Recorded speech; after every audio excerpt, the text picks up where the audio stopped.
So in this video, I want to actually dive into the three areas that the Draghi report recommends that can be followed for actual sustainable growth. So the first one, and according to the report, the most important one is that Europe has to profoundly refocus its collective efforts on closing the innovation gap between the US and China, with the US and China, I should say, in advanced technologies. And what are these advanced technologies? Well, it's basically what runs most of the things we use in our day-to-day now, right? So these are digital technologies, be that software, but artificial intelligence, obviously. But artificial intelligence is just a fancy word for math, right? It's statistics, math, and for those that know, it's just Bayesian statistics and game theory. And but that has a bunch of stuff that revolves around it or is linked to it, right? And you're talking about chips, you're talking about computing power, processing power. That has to be able to make this stuff, you need rare minerals, rare materials, which you need specialized plants. So it's a bunch of linked things that can give you these technologies. And so be able to do that, so the Draghi report starts with like a bit of a critique, which, it's fair. It's exactly what's happening. And that's what we need to do. Have these honest conversations so that we can actually move forward. So it says that Europe is stuck in a static industrial structure with few new companies rising to disrupt existing industries to develop new growth engines. That should not be a surprise. For those that have lived in Western Europe, or if you visited, most of these countries, fortunately and unfortunately, right? Like Europe is beautiful. It's got all this history, and just walking around cities makes you relive those moments in history, right? Where so much has happened. Western Europe, Eastern Europe, no matter where you go.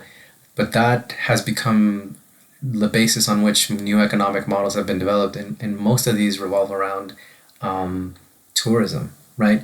And that's not going to win you the 21st century.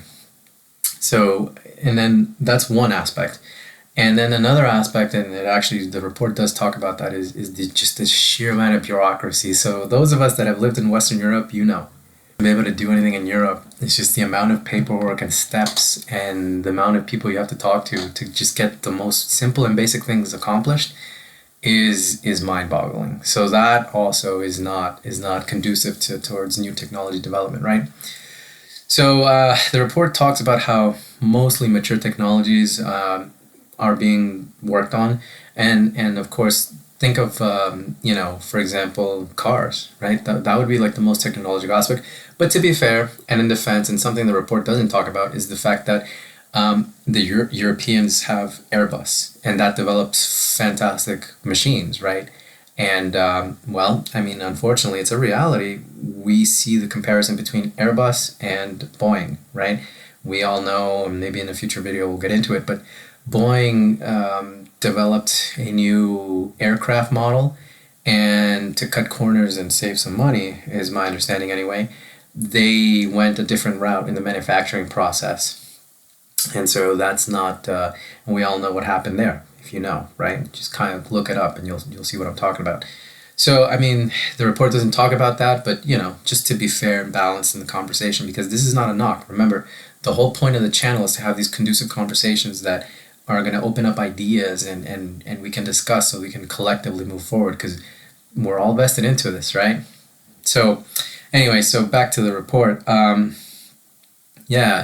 So here's where it actually says it outright. So innovation is blocked at every stage. We are failing to translate innovation into commercialization, and innovative companies that want to scale up in Europe are hindered at every stage by inconsistent and restrictive regulations. So even within a country, so take for example Spain. Spain has two distinct regions within the country. So the Basque country, Catalonia, and then Spain, and I'm sure I'm missing out somewhere in the south. There's probably another autonomous region. Each one will have like different regulations, which is interesting. And you'll find similar things in France, in Italy, Germany. And so one of the themes of this report is scale. There's not the possibility to scale up commercialization and production, and even in the defense sector, as we're about to see. So interestingly, the report does kind of call on some facts, right? So between 2008 and 2021, 30% of the unicorns founded in Europe went somewhere else that they were later valued at over $1 billion. and they relocated their headquarters abroad. So mostly moving to the US. So it tells you that there are possibilities, there is innovation here, there is entrepreneurship. It's just that the structural components of the European economies just is not conducive to these companies growing. So what do? That talent, that know-how goes abroad, right? Mostly to the US.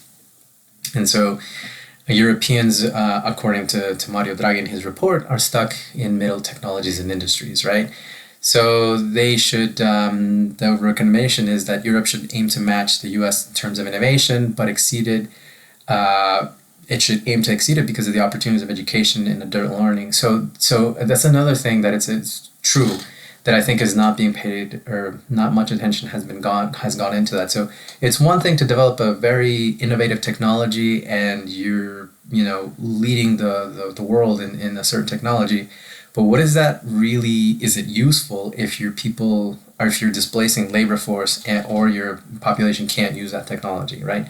So in that sense, Europe is already thinking about, okay, well, let's develop technologies, but at the same time, let's train our people so that they can make the most of it, right? And so the second structural area for innovation and sustainable growth is the joint plan for decarbonization and competitiveness. So of course, Europe probably has the most ambitious climate targets in the world, but they're failing to coordinate their policies. And of course, we know, if you know, right, the Paris Climate Accord is dead. I mean, there's no even point in talking about it. All the targets have been missed. Now, that's due to a bunch of factors, not least of which two shocks that the world just was not planning on, right? The COVID-19 pandemic and then the Russian invasion of Ukraine, which should be lessons that you can have the most ambitious plans, but there are going to be shocks all along the way. So you have to be resilient and ready to adapt to those changes, right? So interestingly, the report also notes that Mario Draghi correctly notes that though there is a lot of know-how and Europe has the potential to, of course, be a leader in basically any domain that they choose to be one, they don't have the natural resources, right? So the natural resources are in places where Europe has historical pasts, right? For better or for worse, it's just a reality. Latin America, think of Bolivia and Argentina for the lithium, and then think of Africa for the rare minerals, right? And the Congo, all that stuff that goes into cell phones, cars, chips, so on and so forth. And the people that actually provide service or inputs such as electricity are bogged down by high taxes and rents, right? So they have to kind of deal with that as well. So that's another critique that the report comes to. So though the European Union, of course, is a world leader in clean technologies like turbines, electrolyzers, low carbon fuels, at least 1/5 of them are made here in Europe. It's losing out to China. China is quickly becoming the world's decarbonization or clean technology developer. But that's something that, interestingly, Europe doesn't want to be dependent on. So that's kind of like the third thing the third point, which we're about to talk about in a second.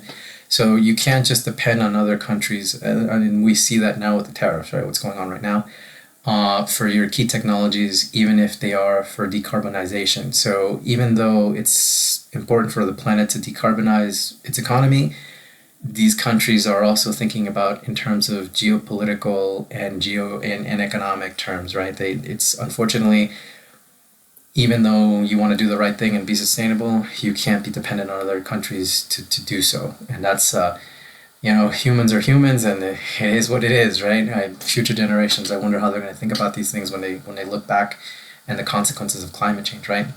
In any case, the third area for action is increasing and reducing security and dependencies, right? So increasing security and reducing dependencies. So the report recognizes that security is a precondition for growth, but that you cannot depend on just a handful of suppliers for critical materials, of course, China being one of them. One of the technologies, of course, now that you need is the production of chips, and 75 to 90% of global wafer fabrication capacity is in Asia. So one of the things that the report calls for is a genuine EU foreign economic policy, which, to be honest, surprises me because having lived in Europe for about 3 years, I thought there was more cohesiveness. But once you actually live in the European Union, you understand that there's a lot of dynamics, there's a lot of forces, and integration has been a political project, but the economy is still lagging. The supply chains, physical infrastructure, train lines, all that stuff, it's still not where it could be, I think. And again, interestingly, though the European Union is the world's second largest military spender, collectively, of course, it's not reflected in the strength of their industrial capacity. So we see that now with the conflict in Ukraine, because again, a recurring theme is there's too much fragmentation to be able to produce at scale. So the companies that leave as well, like the unicorns that we just talked about, they leave because they cannot scale up. Whereas in the US, it's easy, or in China, it's easier, right? And so, interestingly, one example that the report talks about is that even though there's a collective defense pact, right? Most European countries are in NATO.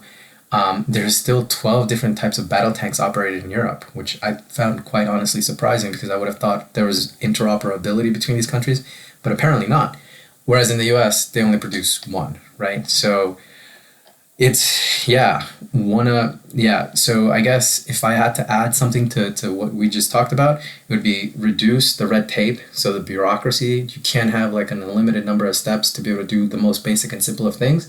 And then the second aspect would be more cohesiveness. You can't be fragmented. The fact of the matter is that the world, you need to be part of a larger block to be able to compete in today's world, right? And so, but I mean, this is easier said than done, right? There's a lot of inertia already. There's a historical context. There's going to be rivalries, economic and political, between countries, no matter how close allies they are. That's just the nature of countries, right? So I'm going to leave it for here, and let's keep the conversation going.